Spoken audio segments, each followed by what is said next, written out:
एक समय की बात है। अमरपुर नामक एक नगर में एक धनवान साहूकार रहता था। उसके पास धन संपत्ति की कोई कमी नहीं थी, पर एक चीज थी जो उसे बहुत दुखी करती थी। उसके कोई संतान नहीं थी। साहूकार और उसकी पत्नी दोनों ही इस बात से बहुत उदास रहते थे। संतान प्राप्ति के लिए साहूकार ने हर सोमवार को व्रत करती, पूरे श्रद्धा भाव से भोलेनाथ की पूजा करती। मंदिर में भगवान शिव के सामने वह घी का दीपक जलाती और अपनी हर सांस में केवल एक ही प्रार्थना करती, हे भोलेनाथ, हम पर कृपा करो, हमारी सूनी गोद भर दो। साहूकारनी की भक्ति देखकर माता पार्वती का हृदय द्रवित हो गया। वह भोलेनाथ की ओर मुड़ी। हे प्राणनाथ, देखिए तो, ये आपकी कितनी सच्ची भक्त है। इसकी श्रद्धा अटूट है। कृपया करके इसकी मनोकामना पूरी कीजिए, इसे संतान सुख प्रदान कीजिए।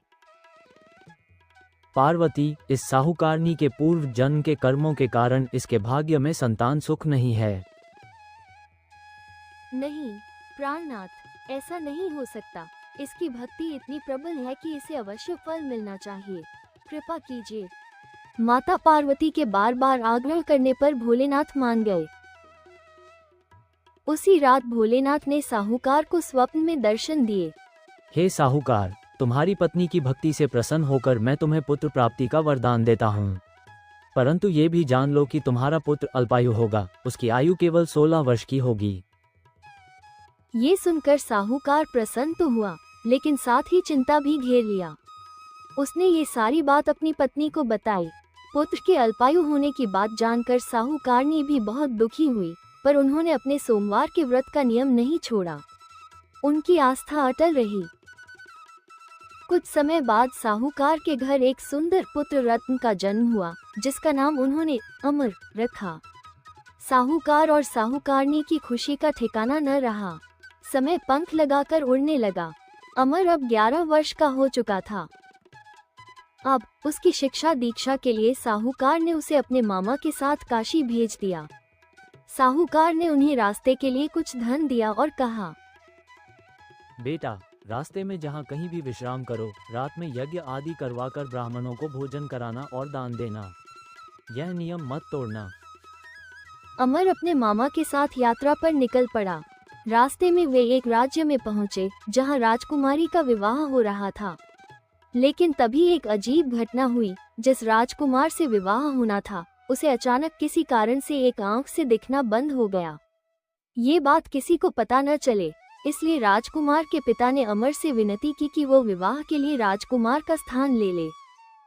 अमर ने यह विनती स्वीकार कर ली और राजकुमारी चंद्रिका से विवाह कर लिया। विदाई के समय अमर ने राजकुमारी चंद्रिका को सारी बात बताई।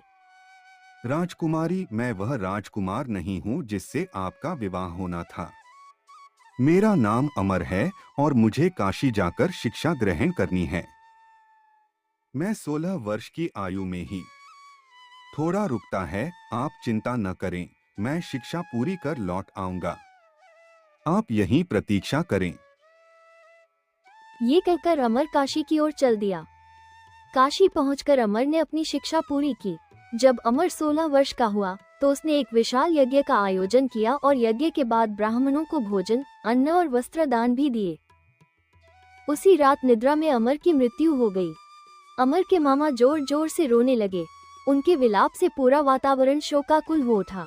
यह विलाप कैलाश पर बैठे भोलेनाथ और माता पार्वती तक भी पहुंचा। प्रभु, देखिए तो इस व्यक्ति के कष्ट को। यह वही साहूकार का बालक है जिसकी आयु आपने 16 वर्ष निर्धारित की थी।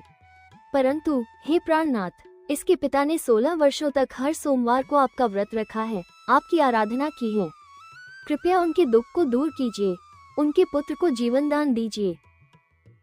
माता पार्वती की ऐसी सच्ची प्रार्थना सुन भोलेनाथ पुनः प्रसन्न हुए। उन्होंने अमर को जीवन दान दे दिया। जीवन दान मिलते ही अमर जीवित हो गया। स्वस्थ होते ही वो अपने नगर की ओर वापस लौट आया। रास्ते में वो राजकुमारी चंद्रिका के राज्य पहुंचा। वहां के राजा और राजकुमारी चंद्रिका ने अमर को पहचान लिया। राजा ने खुशी खुशी राजकुमारी चंद्रिका को अमर के साथ उसके घर भेज दिया। तभी उनके पुत्र अमर अपनी नवविवाहित पत्नी चंद्रिका के साथ घर पहुंचे। अमर को अपनी नवविवाहित पत्नी के साथ देखकर साहूकार और साहूकारनी की खुशी का ठिकाना न रहा। उनकी आंखें खुशी से भर आईं। रात को भोलेनाथ ने साहूकार को स्वप्न में दर्शन दिए और कहा, हे साहूकार, तुम्हारे और तुम्हारी पत्नी के अटूट सोमवारी व्रत के कारण ही मैंने तुम्हारे पुत्र को दीर्घायु प्रदान की है।